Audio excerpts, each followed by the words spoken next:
एक छोटे से गांव में राजू नाम का लड़का रहता था। उसका परिवार बहुत गरीब था। पिता खेतों में मजदूरी करते थे और माँ दूसरों के घर बर्तन धोती थी। राजू हर दिन स्कूल जाने के लिए 3 किलोमीटर पैदल चलता था, वो भी फटे जूतों में।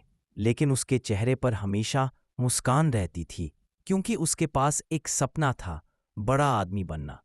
स्कूल में बच्चे उसका मजाक उड़ाते थे। अरे राजू, तेरे पास बैग नहीं है? वो हंसकर कहता, सपना है, बैग भी आ जाएगा। वो स्कूल के बाद खेतों में मजदूरी करता और रात को मिट्टी के दिए की रोशनी में पढ़ाई करता। उसके टीचर उसे कहते, राजू तू एक दिन बहुत बड़ा बनेगा।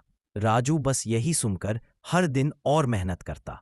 10वीं कक्षा के बाद राजू का सपना था शहर जाकर पढ़ाई करना, लेकिन घर की हालत ऐसी थी कि फीस तक नहीं थी। पिता ने कहा, बेटा अब काम कर ले, हमारे बस की बात नहीं।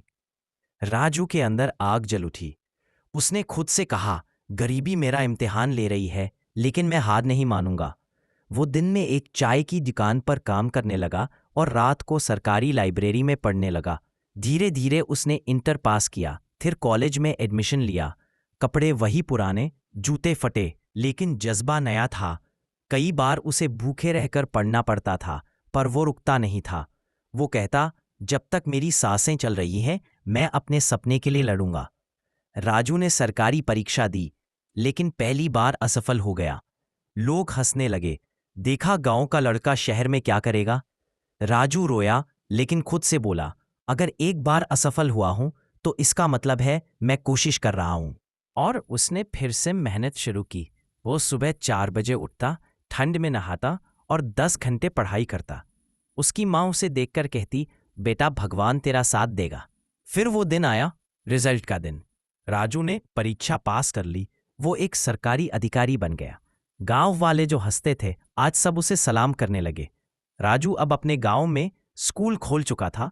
वो गरीब बच्चों को कहता, मेरे पास कभी जूते नहीं थे, लेकिन मेरे पास इरादा था। और जो इंसान का इरादा सच्चा होता है, उसे कोई नहीं रोक सकता। वो हर बच्चे को किताब और मुस्कान देता था।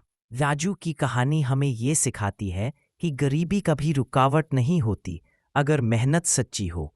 असफलता सफलता का पहला पड़ाव होती है, और इंसान वही बड़ा बनता है जो हालातों से नहीं डरता।